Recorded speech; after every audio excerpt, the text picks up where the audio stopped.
একদিন এক ব্যক্তি কাজ করার জন্য তার অফিসে যাচ্ছিলেন। প্রতিদিন দেখলেন একজন মানুষ খুব খুশি হয়ে নাচা শুরু করছে রাস্তার মাঝখানে। তো তিনি কারের মধ্যে ছিলেন, তিনি ছিলেন বড়লোক, খুব অহংকারী। তো তিনি কার থেকে জিজ্ঞেস করলেন যে, এই বেটা তুই নাচতেছিস কেন, সর সাইড থেকে, আমি সামনে যাব, সর। এই কথা শুনে সেই লোকটা নাচা বন্ধ করে একটু সাইডে যায়, আবার নাচা শুরু করলো। এখন সে ব্যক্তি বলতেছে, তোর কি আজকে ঈদ নাকি, তুই এত নাচতেছিস কেন, তুই কি স্বর্ণ খুঁজে পাইছিস না তুই ডায়মন্ড খুঁজে পাইছিস? এই কথা শুনে সে ব্যক্তি বলল, আরে আমি এত কিছু পাই নাই, আমি আজকে ভাবলাম যে আল্লাহ তাআলা এত ভালো, আমি যতবার তওবা করব আমাকে ক্ষমা করে দিবেন। তো আমি আজকে থেকে আর গুনাহ করা বন্ধ করে দেবো। আগে আমি খুব বড় লোক ছিলাম, তারপর একদিন আমি খুব লোভ করলাম আর আমার সব সম্পত্তি হারিয়ে গেল। তারপর থেকে আমি খুব ডিপ্রেশনে বা চিন্তায় থাকতে লাগলাম। তো একদিন এক ব্যক্তি আমাকে পরামর্শ দিল, তখন আমি হিন্দু ছিলাম। তো আমাকে এক ব্যক্তি পরামর্শ দিল, তুই মুসলিম হয়ে যা, আল্লাহ তাআলা খুব ভালো তোকে ক্ষমা করে দিবেন। সেই লোকটা ছিল মুসলিম।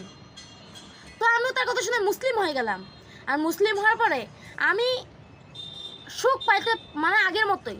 তো আমি একদিন ভাবলাম যে আল্লাহ তাআলা কি আমার উপর রাগে আছেন নাকি। তখন আমি জঙ্গলে একটা শুকনো গাছ আমার সামনে রেখে আমি খুব ইবাদত করতে থাকলাম আর ভাবতে থাকলাম, আল্লাহ তাআলা যদি আমার উপর সন্তুষ্ট থাকেন তাহলে এই গাছটার মধ্যে পাতা দিয়ে দিবেন। পাতা হয় না পরে আমি এক পিপাসার্থকে পানি খাওয়াইছি, আর তাকে আমার ঘরে 120 টাকা ছিল, আমি তাকে 100 টাকা দিয়ে দিছি, আর 20 টাকা দিয়ে আমি দুটো সিঙ্গারা কিনে খাইছি। তারপর আমি আরেকটু ইবাদত করতেই যাব, তখন দেখি আমার গাছে পাতা হয়ে গেছে, আমার গাছে ফুল হয়ে গেছে।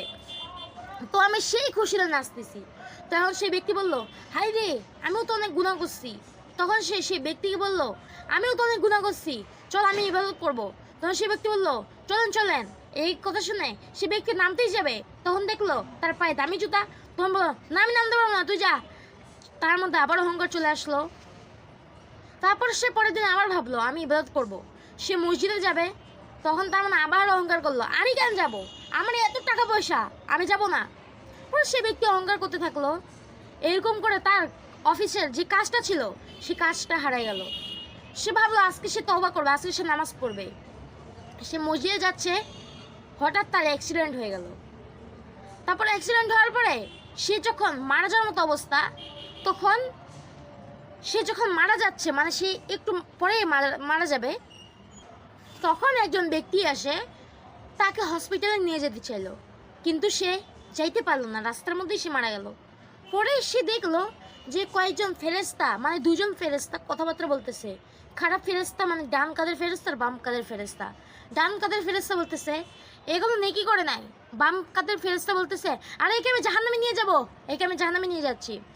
সে যখন জাহান্নামে নিয়ে যাচ্ছে মানে সে গুনাহ করছে, ইবাদত করে নাই। তো ভালো ফেরেশতা বললো, আরে তুই ওকে ছাড়, আল্লাহ তাআলা তাকে ক্ষমা করে দিয়েছেন। সে ক্ষমা সে ভালো কাজ করে নাই তো কি হয়েছে, সে মসজিদের জন্য বাইর হয়েছে এবং সে মসজিদের জন্য বাইর হয়ে সে মারা গেছে। সেই কারণে আল্লাহ তাআলা তার সমস্ত গুনাহ ক্ষমা করে দিয়েছেন। যদি আল্লাহ তাআলা তাকে আরো একটু সময় দিতেন তাহলে সে মসজিদের নামাজ আদায় করতে পারতো এবং আল্লাহ তাআলা ইবাদত করতে পারতো, তার সমস্ত গুনাহ ক্ষমা করে নিতে পারতো। এই কারণেই সে যখন যাচ্ছিল তার রাস্তায় অ্যাক্সিডেন্ট হয়ে সে মারা গেল। তো আল্লাহ তাআলা তার সমস্ত গুনাহ ক্ষমা করে দিলেন। সুবহানাল্লাহ। তো প্রিয় দর্শক, এরকম তো না হতে পারে যে আমরা আর ইবাদত করার সুযোগই না পেলাম। আমরা আজকে থেকে আল্লাহ তাআলা ইবাদত করব এবং আমরা সব সময় তওবা করতে থাকবো, আমরা খারাপ কাজ করব না। তো গল্পটি আপনাদের কাছে কেমন লাগলো অবশ্যই কমেন্ট করে জানাবেন। এরকম নতুন নতুন ইসলামিক ভিডিও পেতে আমার চ্যানেলটি সাবস্ক্রাইব করে রাখবেন আর পেজ থেকে দেখতে গেলে ফলো করে রাখবেন। একটা লাইক দিয়ে দিবেন ভিডিওতে। ধন্যবাদ।